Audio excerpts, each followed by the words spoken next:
Welcome to the Unitarian Church in Fall River, where we think religious questions are important, but we want to work out our own answers, and where we gather to share ideas and support one another.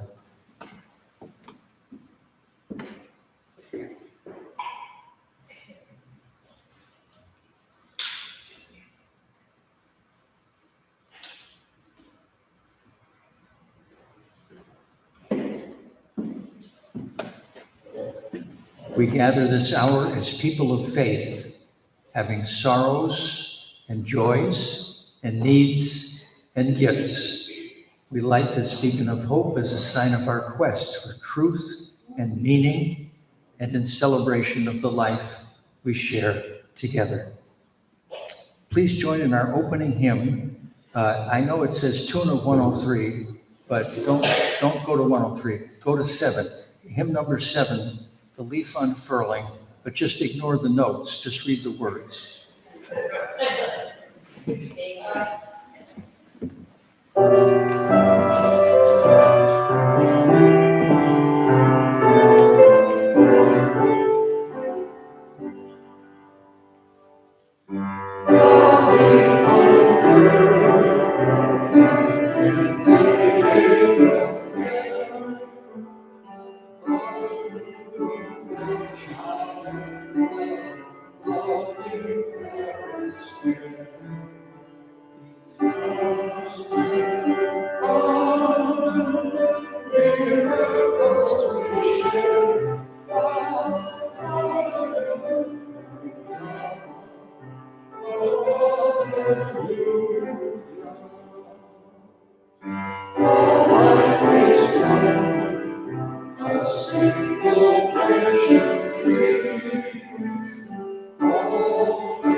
Don Cohen wrote that hymn, and I promised him whenever I used it, I would use it with the tune for which he wrote it.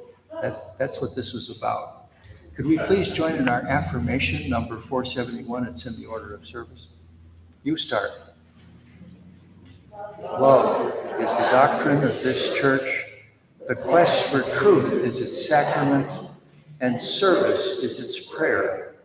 To dwell together in peace, to seek knowledge, to serve human need, to the end that all souls shall grow into harmony with the divine, thus to be covenant with each other and with God. Please be seated. As an invocation, I came across a completely off-the-wall tribute to trees by a kind of ecological radical. This was written back when newspapers were still mostly on paper. And people weren't reading newspapers online. And I just like to share it. Let trees be consulted before you take any action. Every time you breathe in, thank a tree. Let tree roots crack parking lots at the World Bank headquarters. Let loggers be druids, specially trained and rewarded to sacrifice trees at auspicious times. Let carpenters be master artisans. Let lumber be treasured like gold.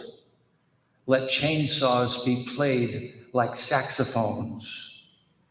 Let soldiers on maneuvers plant trees. Give police and criminals a shovel and 1,000 seedlings. Let businessmen carry pocketfuls of acorns. Let newlyweds honeymoon in the woods. Walk, don't drive. Stop reading newspapers. Stop writing poetry. Squat under a tree and tell stories. I like that.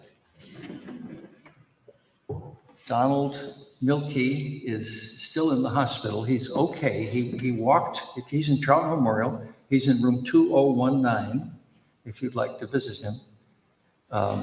He went there, he walked there Tuesday morning from his home, and the plan was to replace the battery in the defibrillator.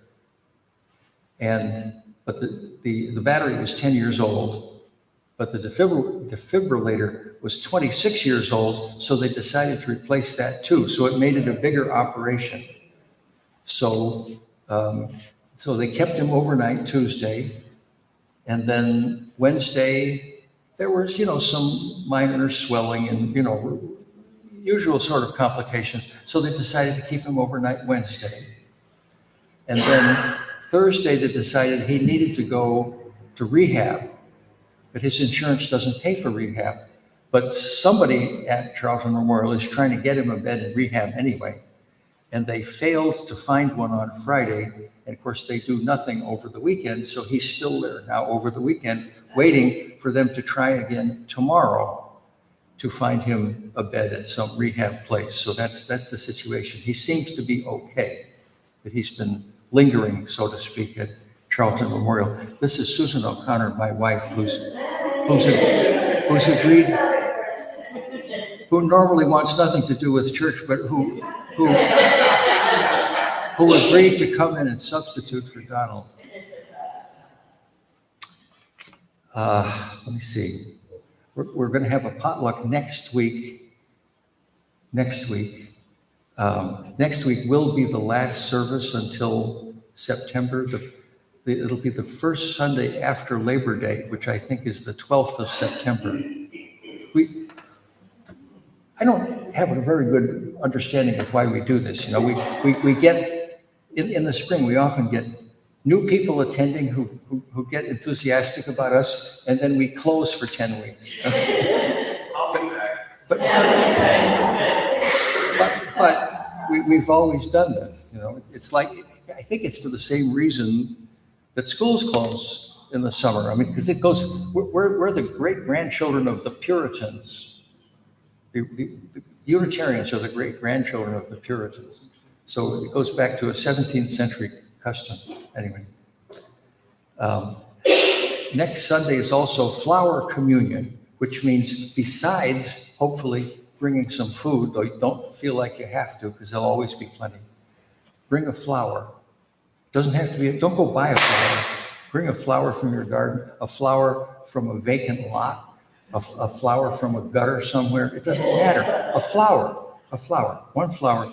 the flower communion is, we put all the flowers in a vase up front at the beginning, and then everybody takes a different flower away. Are there other announcements? Thank you, Jim. Well, Susan, you really doing it. Good morning, everyone. We just wanted to say that I have, well, you already know that next week is Love Sunday, and the last week will be the last Sunday in the program of the year. And I wanted to let you know that we have a card here for John. I will put it up front. Please sign it because I'm going to have to get it to him. Probably today. Very, very soon. Excuse me, soon because I don't know where he's going if we have it. I don't want us to take it. So thank you so much.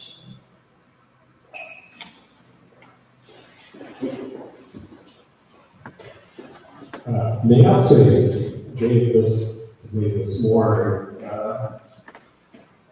There's a full list of faiths that have been unrecognized by the Pentagon.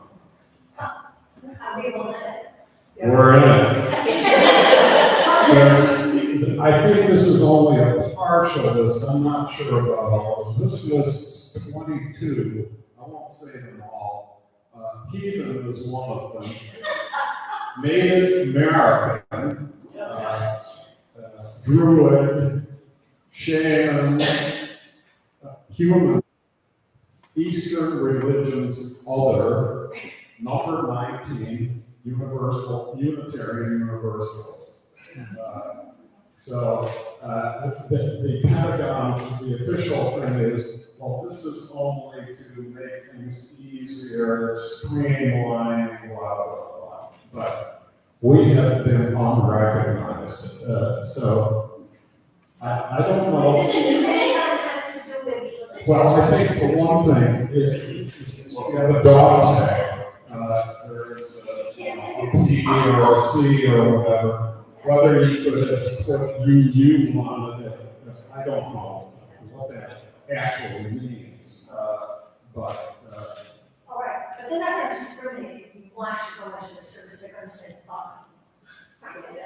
I would have, yeah, I would have Just assumed don't so. Right. No.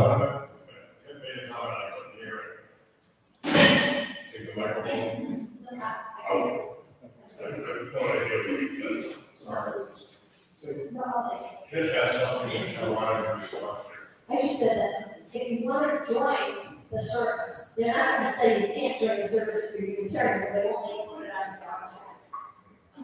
And they're not gonna assign you a spiritual guide who is saying this or something. Right. Right, well, I read some things online saying that there were several chaplains already opposed to this idea that this is not the right thing to do, but. Yeah. I have a couple of reactions to the list. One is that they couldn't be bothered to distinguish among the Eastern religions. Maybe Buddhist or the other that I thought was quite interesting is deism is on the list. And I might be wrong, but I'm pretty sure most of the founding fathers were deists. So maybe put that out there. And I should mention that Wilford and I will be representing a church at the Gay Pride event down in the city gates, and Tracy's going to be right next to us with their organization, UA, and they're not beautiful, actually, by the water. It's a nice breeze. Yeah. So let the rest cooperate. Yeah. Anybody else?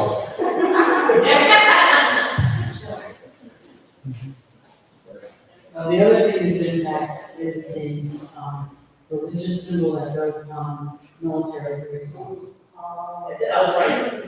Right. Even though you have the ability to design your own. Don't make it a choice. I think it is already. I did this with my brother. So he was not Unitarian Universalist, but that was kind of a ritual was more. Oh, I prefer. Oh, yes.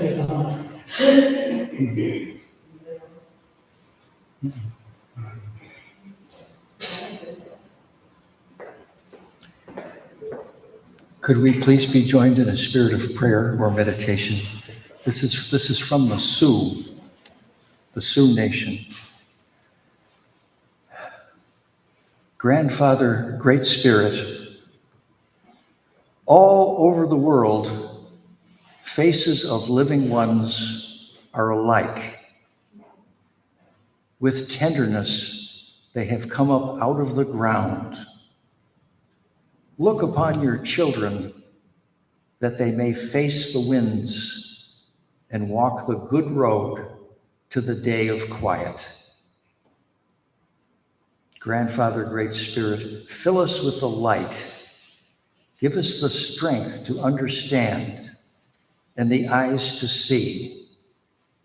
Teach us to walk the soft earth as relatives to all that live. Amen. And now let us be silent together to create an opportunity for prayer or meditation.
Gay people, whom I know, hate something called gay conversion. That's an attempt to talk people out of being gay, to convert them to being straight.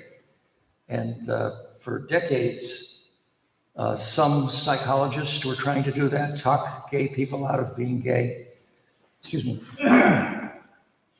Some religious leaders were doing that. Well, here's a reading, unfortunately by someone I don't know, which is a sample of straight conversion, okay? Suppose I'm a gay person. No, what am I? Yeah, I'm a gay person, and I'm trying to talk you into being gay. I'm trying to convert you from being straight. Here's a typical assortment of questions. What do you think caused your heterosexuality? Is it possible it's just a phase you may grow out of? Isn't it possible that all you need is a good gay lover? If heterosexuality is normal, why is it that most mental patients are heterosexual? The great majority of child molesters are heterosexuals. Do you really consider it safe to expose your children to heterosexual teachers? How can you enjoy a fully satisfying romantic relationship with a person of the opposite sex when there are such vast physical, biological, and temperamental differences between you? Yeah. Why do heterosexuals think so much about sex? Why are so many heterosexuals promiscuous? Despite the enormous support heterosexual marriage receives from society, the divorce rate is spiraling. Why are there so few stable relationships between heterosexuals? If you are raising children,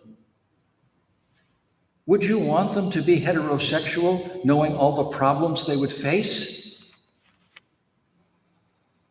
How can you ever hope to become a whole person if you limit yourself to a compulsive, exclusive heterosexual choice and remain unwilling to explore and develop your normal, natural, healthy, God-given homosexual potential?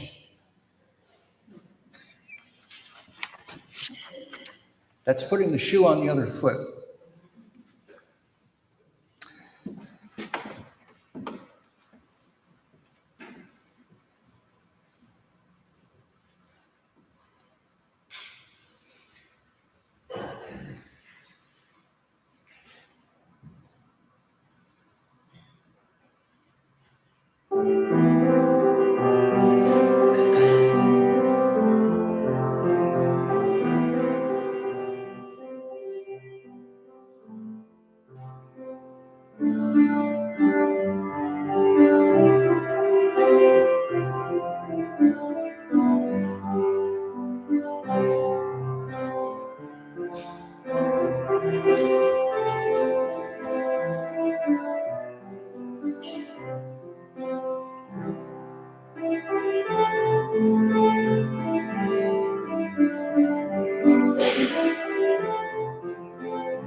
When I was a kid, say about 8, I was born in 1946. So when I was 8, that was 1954. There were no gay people. They didn't exist. As far as I knew, no one had ever hinted that there was such a thing as a gay person. And then later, when I was about 12, adults start saying, now if some man stops on the street and wants you to get in his car, don't ever get in, don't ever get in. And I started getting warnings like this. So there was some class of men out there who were doing funny things to boys, supposedly. Until 1973, being homosexual was in the Diagnostic and Statistical Manual of Mental Disorders. Being gay was officially a mental disorder in this country until 1973.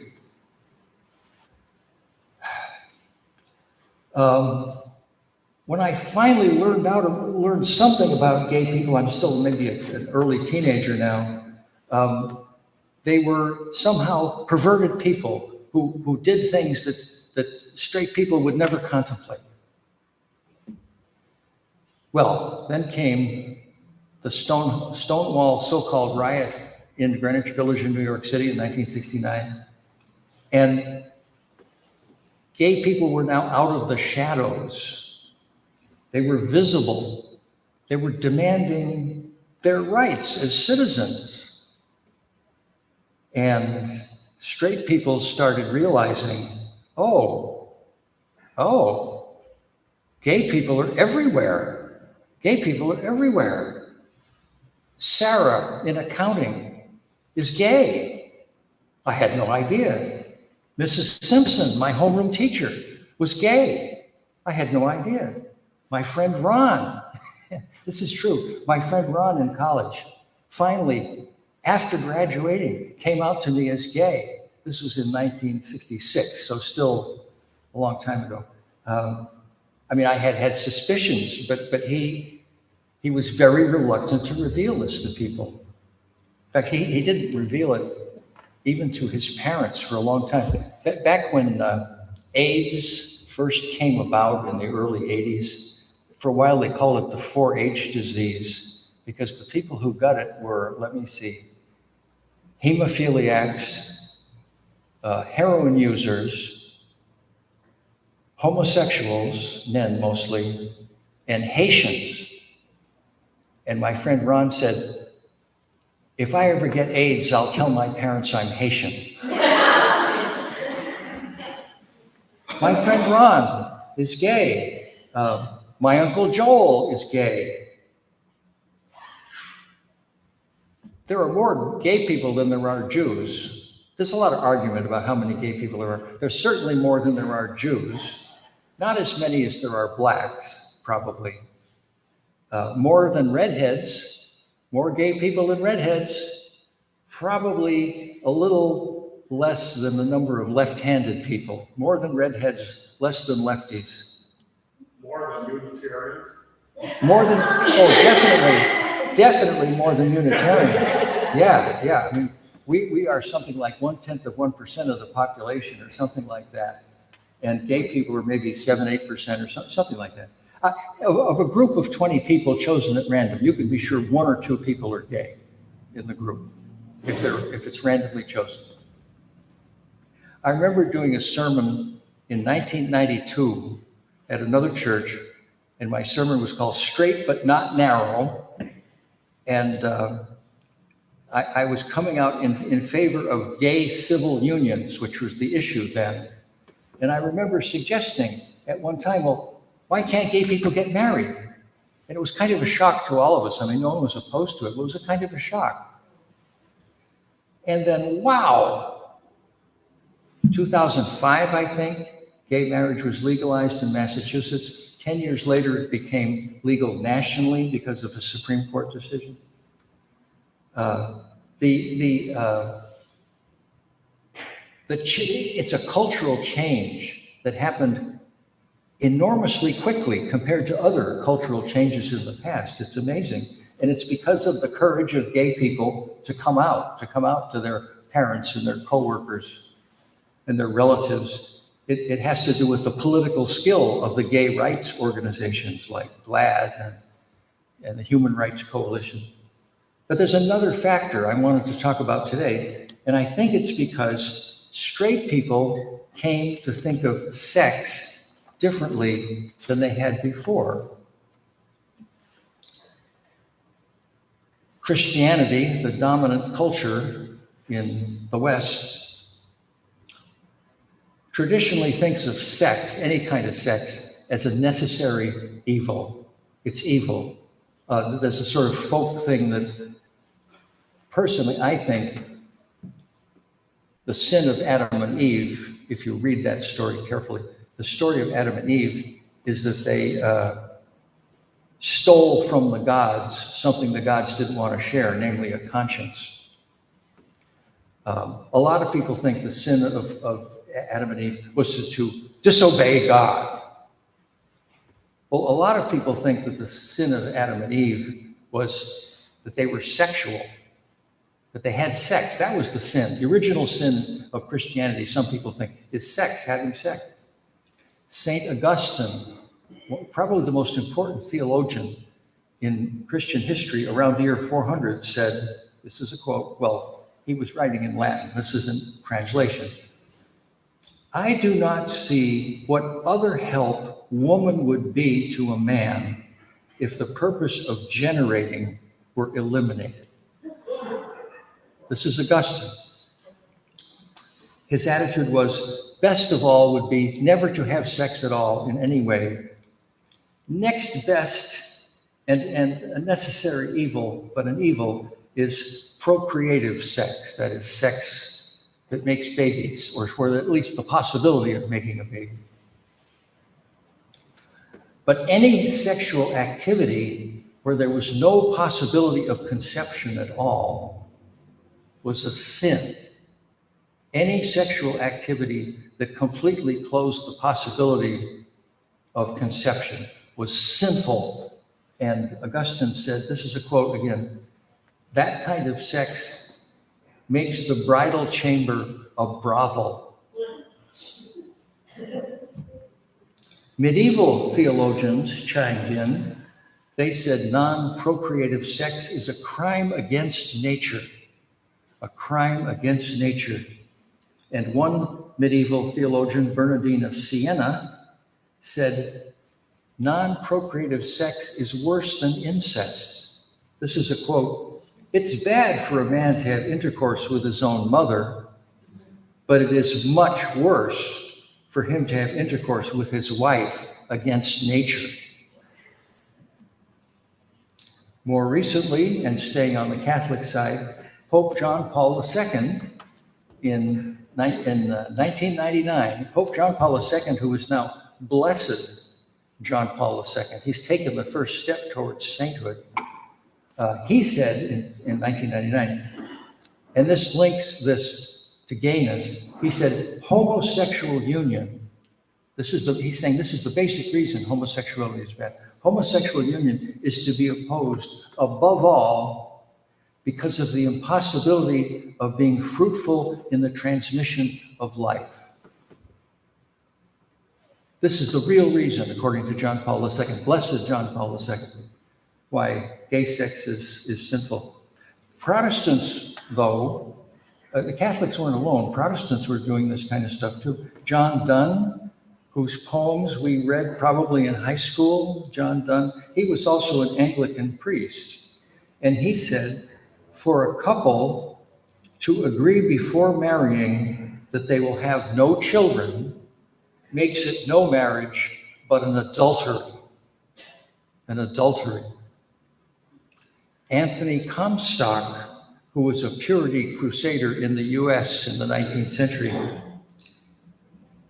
he lobbied Congress to bar the use of the US Postal Service for distribution of, quote, obscene materials or articles for the prevention of conception.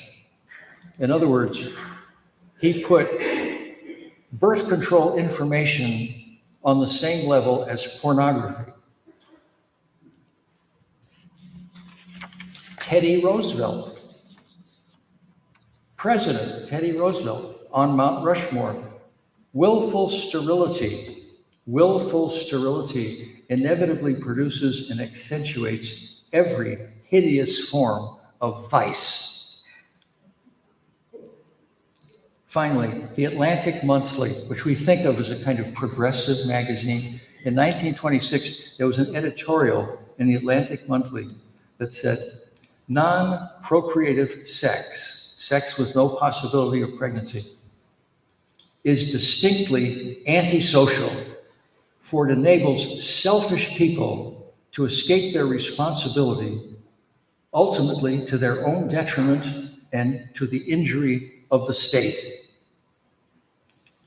And more than half of the states in the US outlawed the dissemination of birth control information.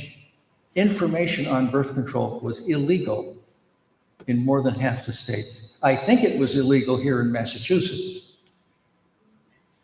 When I was coming to sexual maturity, late teenagers, I was 18 in 1964, right? So I remember this climate about birth control. I, of course, was interested in birth control, but of course, straight people throughout all this were using birth control, right? There's no question about it. But the birth control that was available was inconvenient, intrusive. It spoiled the mood. And it was unreliable. Something could be dislodged or come off. And this it kind of cast a pall over sex, and it somehow confirmed the disapproval of religious leaders and government officials. Then came Dr. John Rock. Dr. John Rock was a Catholic physician who worked at Harvard Medical School. And he's remembered, late in his career, he did a lot of work with in vitro fertilization and made having children possible for lots of people for whom it was difficult. But early in his career, he invented the birth control pill. About 1960. It was approved by the FDA in 1961, I think.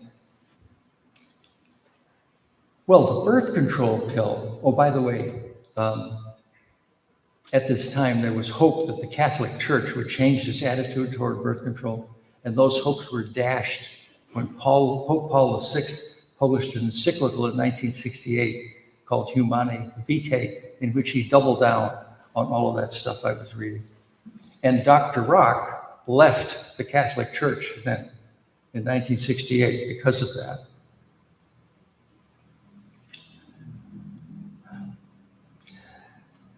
The birth control pill was reliable. Wow, isn't that nice? And convenient. And not intrusive. A woman would just routinely take a birth control pill in the morning with her vitamin, with no thought of sex on her mind. It just became a routine. Contraception became psychologically separate from sex.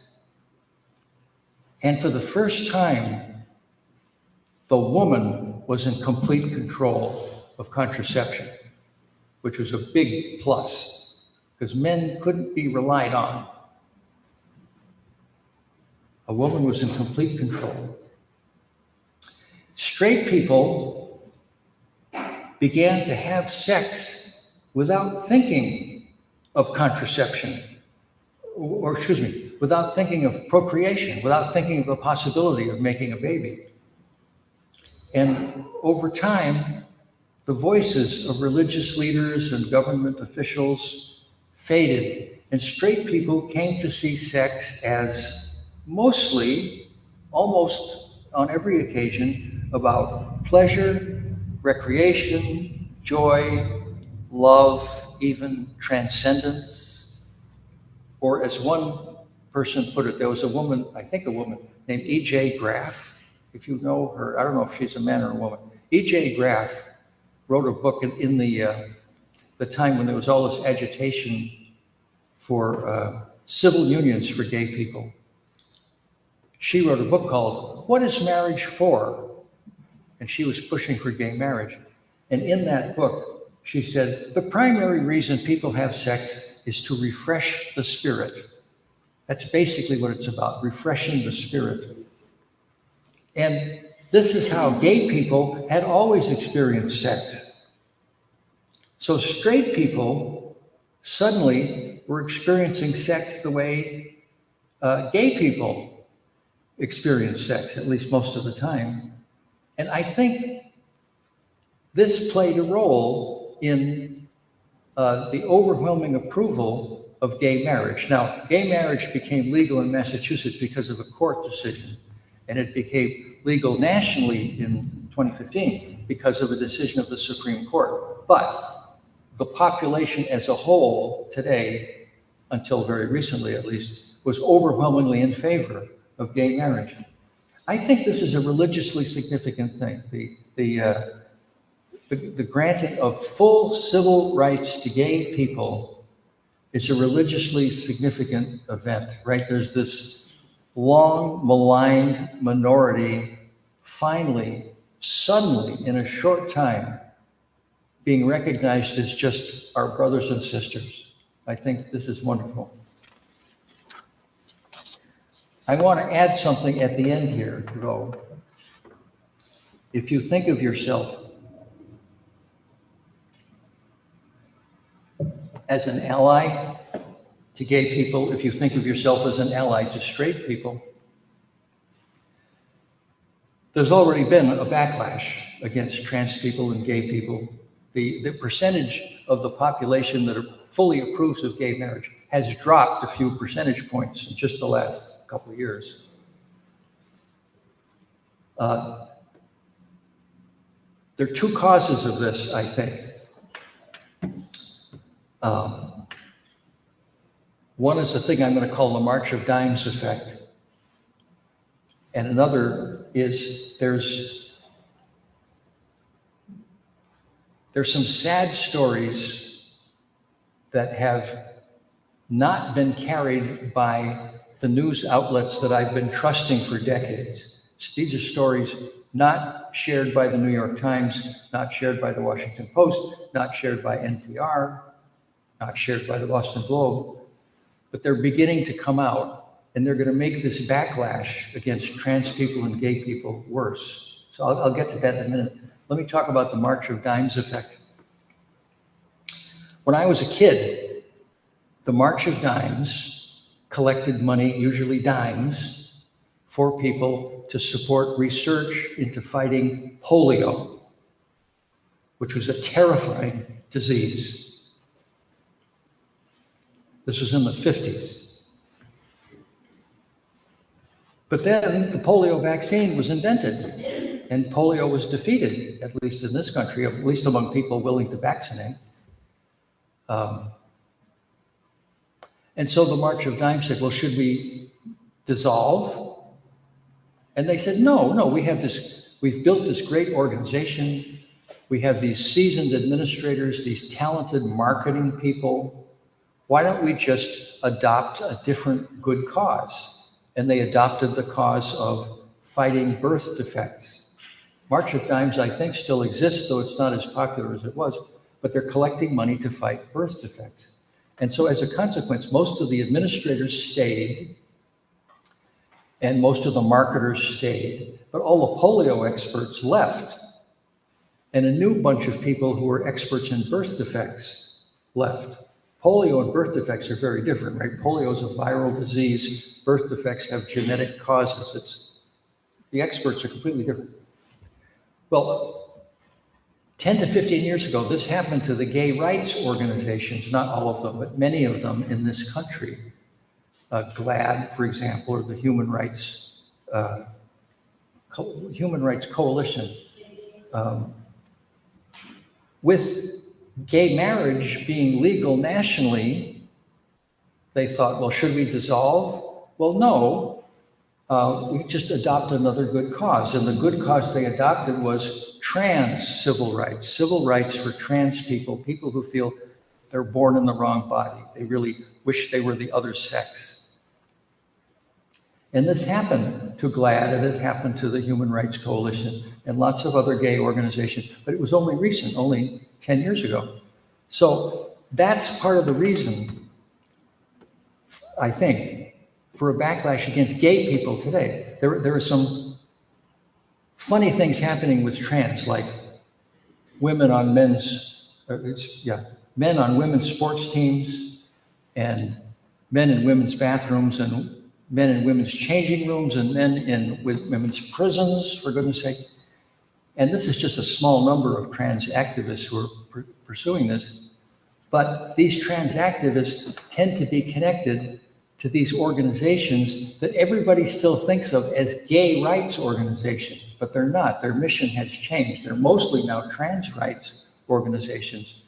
But when someone objects to a man winning a prize that should have gone to a woman, because this is in a sport, people's upset at that tends to get transferred to gay people, because the trans activists are members of organizations that people think of as gay organizations.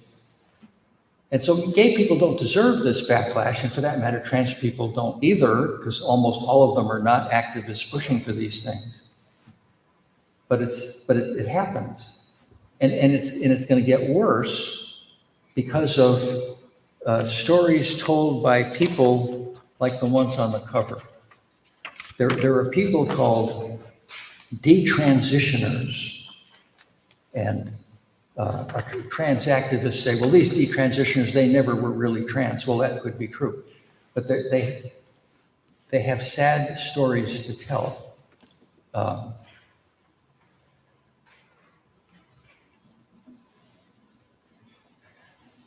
don't know where to start here. I got two ways to go. This kind of thing has happened before, where the bad guys here, I think, are some psychologists and some physicians who are not waiting for certainty that their procedures are safe. Okay, this happened years ago with lobotomies in the 30s and 40s and 50s and 60s. There was an operation called a lobotomy that psychologists and surgeons were doing. They were severing some connections between parts of the brain.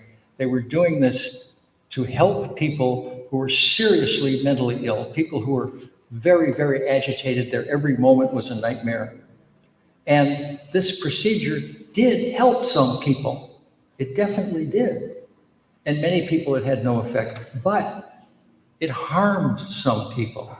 Famously, the sister of President Kennedy, Rose Kennedy, had a lobotomy in 1941. And it erased most of her intellect and all of her personality, and she was institutionalized for the rest of her life. And these psychologists and surgeons were well-intentioned. The lobotomy really did help a lot of people, but they didn't know in advance, they couldn't predict in advance who was going to be helped and who was going to be harmed. Well, I want to talk about the young woman on the left in the picture here. Her first name is Soren, S-O-R-E-N. I listened to her testify recently.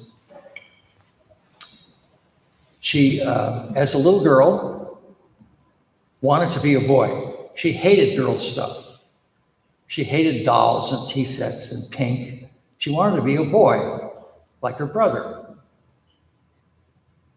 And beginning when she was about 10, I think, one other thing I forgot to mention, she's on the autistic spectrum, so she has problems with social issues. Beginning when she was about 10, she was sexually abused by some male relative, like an uncle or someone. It wasn't happening every day because it was someone who'd only visit once in a while, but it went on for years. And she noticed that this uncle wasn't bothering her brother. Okay, so that just intensified this feeling of wanting to be a boy. And she went to a lot of psychologists, and finally they told her she was trans. She was trans. She was in the wrong body. And she had male hormones given to her beginning at age 12, testosterone. So she started developing facial hair, and her voice lowered, and she developed an Adam's apple, and her shoulders got broader. And then when she was 17, she had a double mastectomy because, of course, her breasts were interfering with her image as a man. Well, now she's in her mid-20s. She's in her mid-20s, and she's saying, I'm a lesbian. I'm a lesbian. I hope to have children someday, and but I'll never be able to nurse them. My breasts are gone. However, I thank my lucky stars, she says, that the testosterone was started only when I was 12, by which time my reproductive organs had developed. If the testosterone had started a couple years earlier, her reproductive organs would not have developed completely and she'd be sterile for life. But she's not. She's not. She's capable of having a child. It's a sad, sad story, though.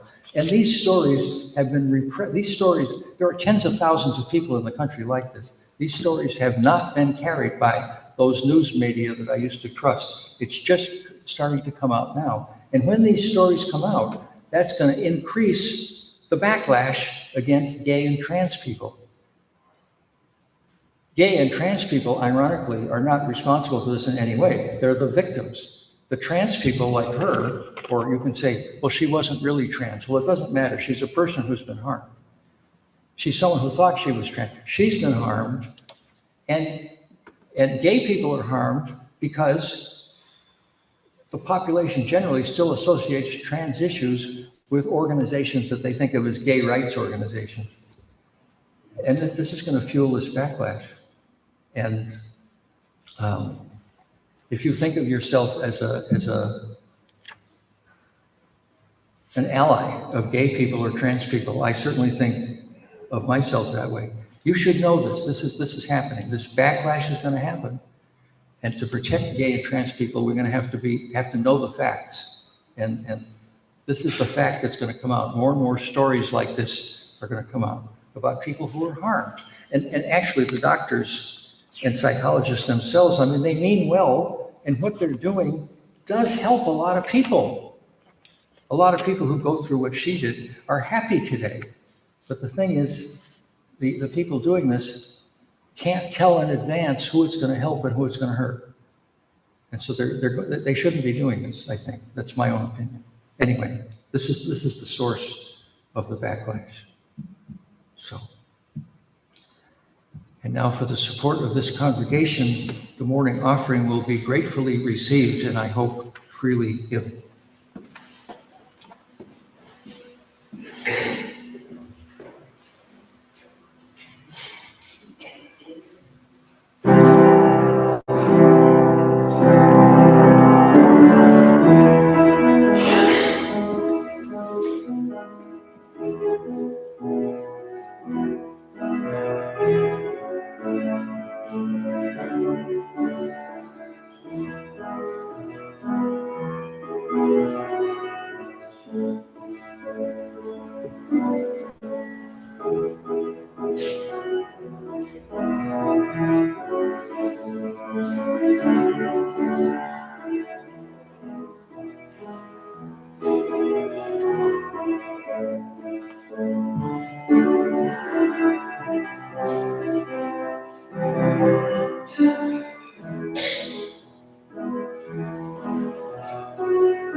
This is our time for sharing joys and concerns. The theory is that a joy shared is multiplied, and a concern or sorrow shared is divided.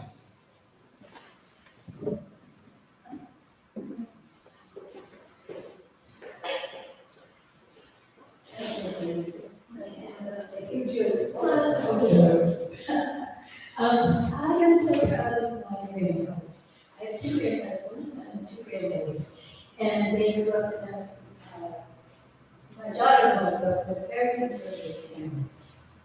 My son has really led my grandchildren to see the world in a broader place. And yesterday, two of them called me to say they just walked in a gay pride parade in Boston.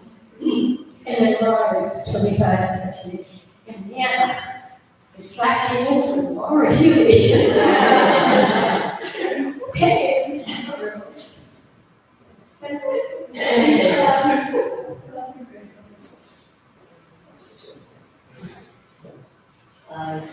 I have a funny yet sad story about a gay friend of my husband's that he knew since Boy Scouts, and the family, we're very close to the family as well.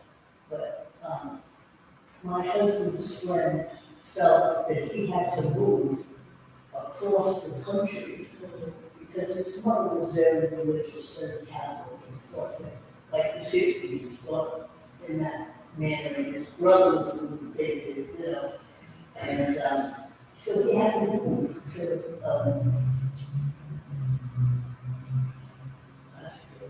so he has to go across the country with his partner and live there, and he was very successful in his life, constantly seeing a psychologist because of, family doesn't accept it, etc. So he, my husband had no clue. I had asked because I talked with Randy regularly, and he said he was, he was torn. And I finally said to my husband one day, "Is really gay?" No. And he said, "Boy Scouts." Okay. I don't know, So then, one day, maybe, and this is like a goes along, but he's like 50-something years old when he finally came up to my husband. And I hear my husband having a conversation with him, and he says, "Well, how bad can it be, Ray? Were you an accident or?" And of course, he came up, he says, "Oh, I know all along, I still love you." You know what I mean? It was like, the poor guy went through all the years, and his family, he's finally out in this part of the country, because his mother has passed, so it's easier to talk to his brother, etc. But sad and funny story.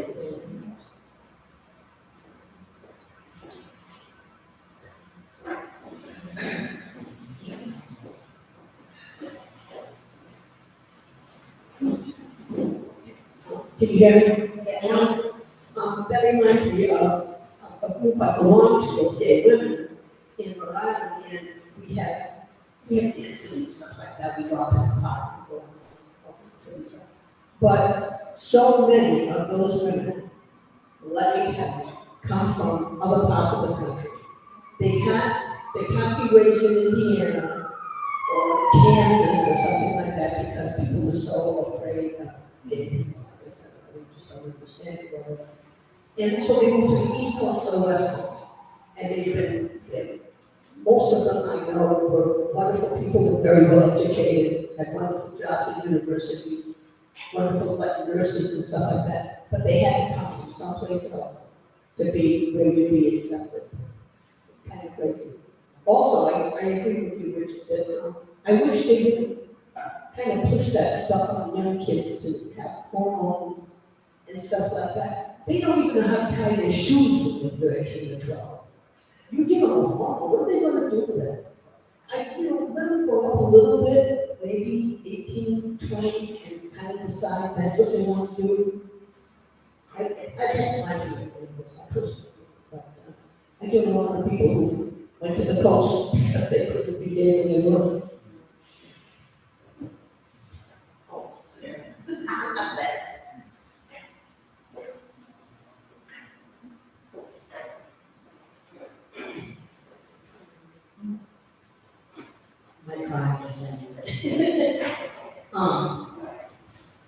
my joy is that it's fire.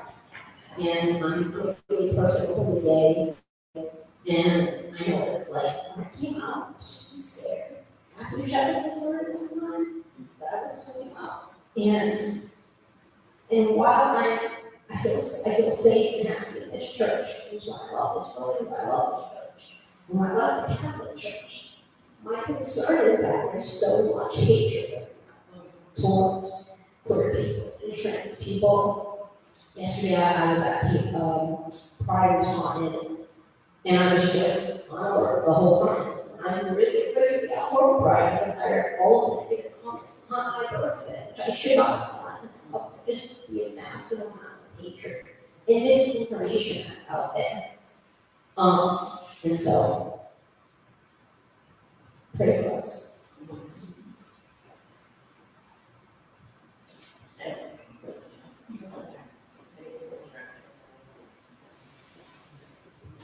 So we could get a long discussion of this probably that will last, a few days, but as you know, I've taught Amazon students ever since we were in college for years, and for the trans students, I know I'm so happy for them that they've been able to have gender affirming care early enough so they can go through their adolescence feeling like they're real.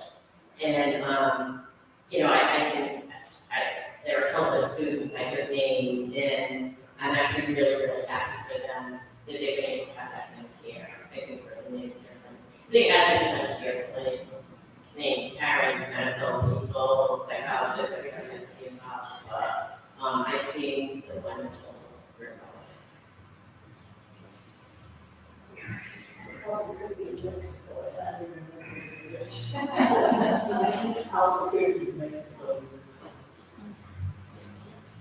Frankly, I have to say to a comment because I'm feeling a bit, and I have been feeling this way for quite a while, a bit concerned about our church as a welcoming congregation.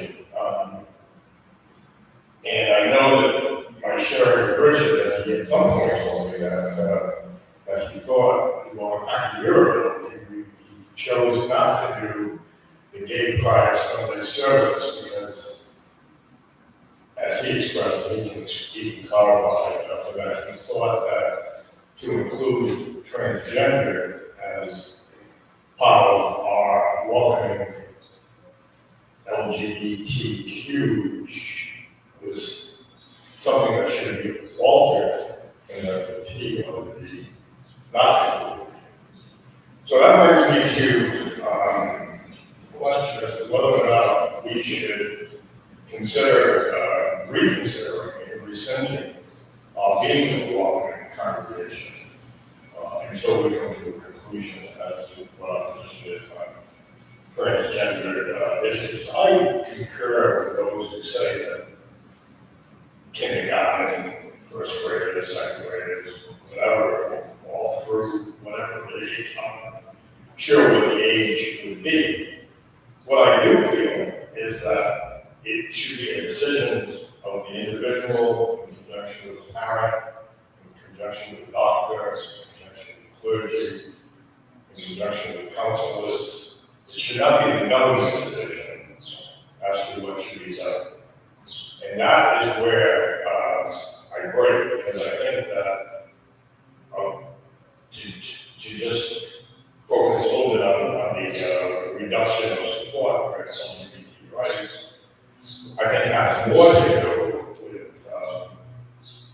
Christian nationalism and a president that fires every transgender military person in America, taking away his or her livelihood.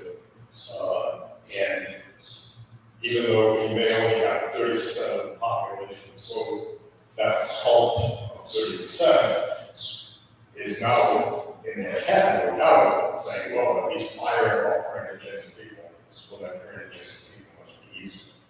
So, anyway, I'm just curious at there being a photograph of detransitioners. I came out in '68 when I went to Chicago at the National Convention, and there were people passing around little cards I am part of the feminist majority, and one of those things is supporting LGBT rights. That was revolutionary in '68. But I do recall in my lifetime that there were pictures such as this about ex-gays, that they were gay, but fortunately they were able to go to counseling, and get support, and get medication, and get psychiatric support so that they became ex-gays. Many of those ex-gays ended up being, well, you know what, I really am gay, and they ended up going back, or they became so confused that they committed suicide.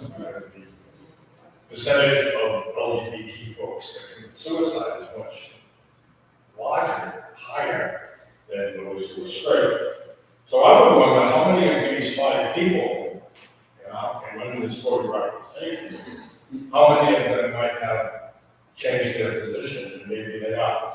The point is that I came to service today thinking we were going to talk about gay sex and how straight sex now is more free, because that was what was billed as the theme of the day.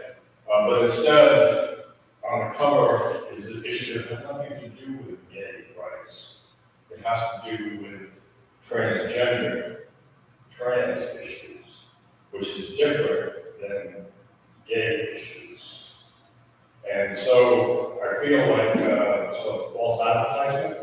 So more than that, I feel like we've got some work to do as a congregation. We've chosen not to have an annual meeting for more than a year. We've got some issues of, I believe, we're not really a welcoming congregation. Some of the people that were LGBT folks that used to come to service don't know why they don't come back. They don't come back. I know that the Church of the Holy Spirit is having an uplifting LGBT service today. I'm not really uplifted by today's service. I'm feeling a little bit burdened by today's service. The Church of the Holy Spirit, not that I want to compare us to them, but they're a sponsor of this year's Pride event. We're not, and I think that's something to be said about how we truly walk in the congregation. That's all I got.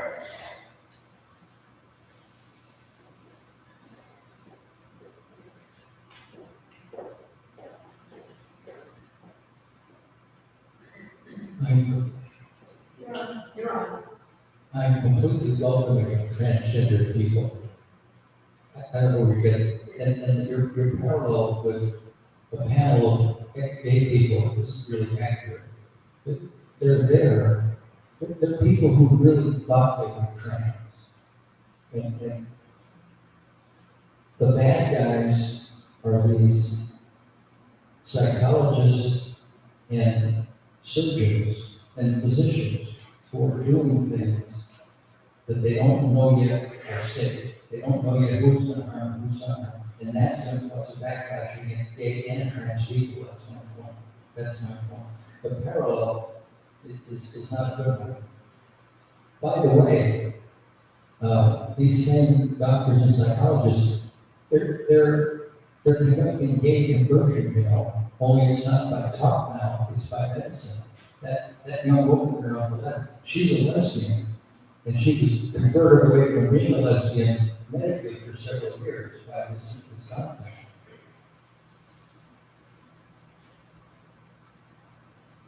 It's up to you, it's up to the doctor. Please don't ascribe to me anti-trans or anti-gay people. Please don't do that. Did you say that T ought to be dropped? I was talking about the fact that LGBT and T don't have anything to do with each other. As you just said, being gay and being trans are two different things. Being gay is about who you're attracted to, being trans is about who you think you are, really. Those are different things.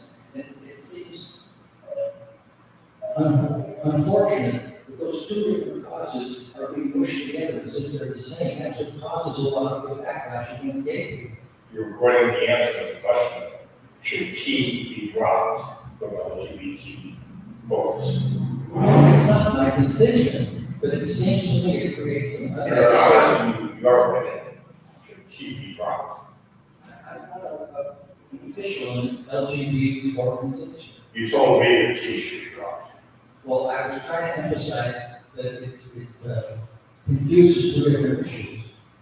It's a marginalized effect. Most of the gay rights issues have been taken over by trans rights people. It doesn't make any sense, it creates confusion. I don't think that T should be dropped from being a welcoming congregation. Oh, no, I wasn't talking about being a welcoming congregation. I was never talking about that. It should be dropped from other places. I think it's unwise for an organization to be pursuing two different causes and not being really aware of it.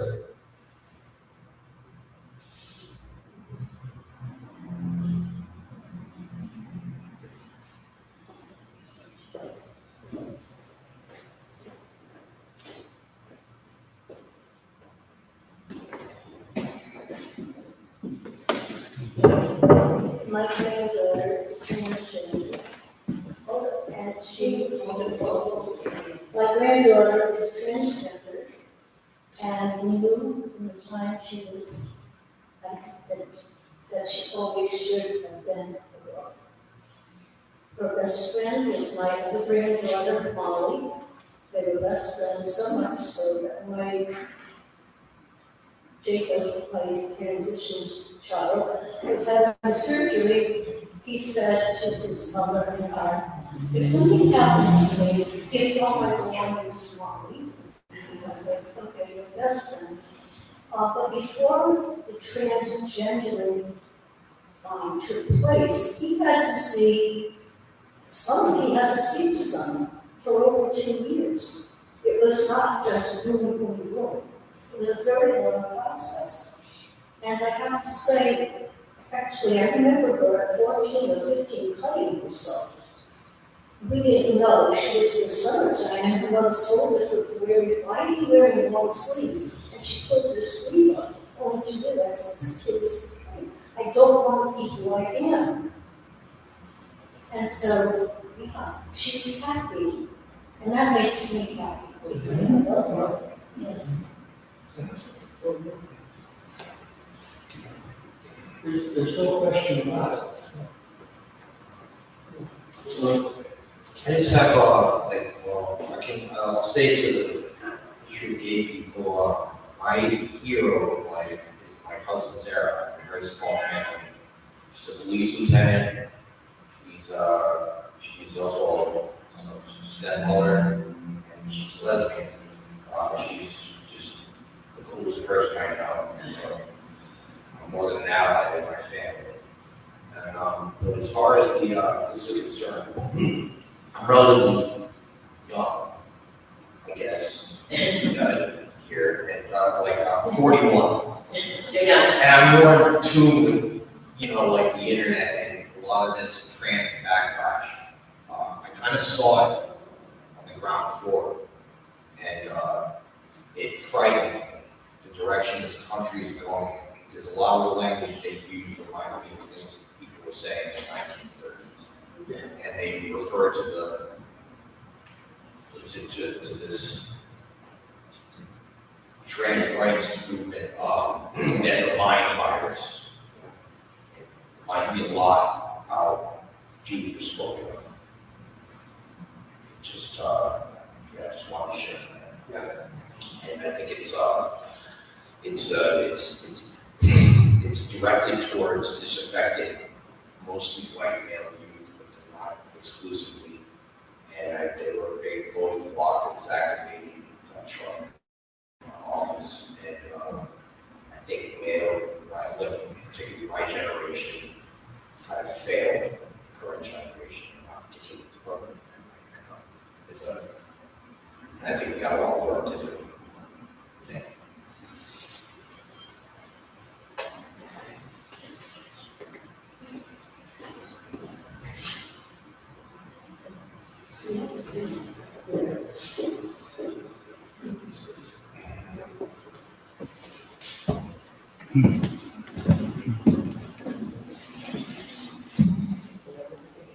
Can we sing our closing hymn? Number 318. we would be one.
May ours be a religion that goes everywhere like sunshine.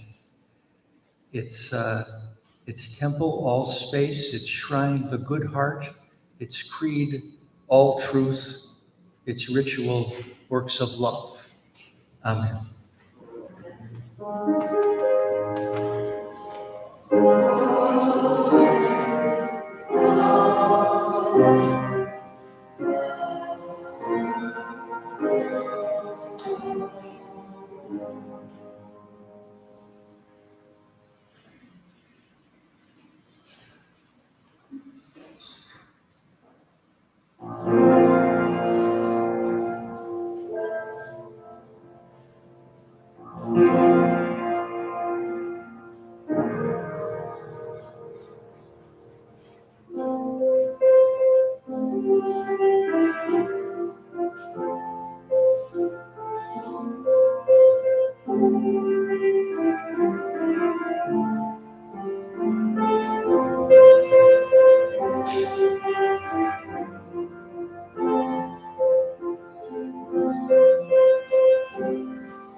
please stand down, start. Um,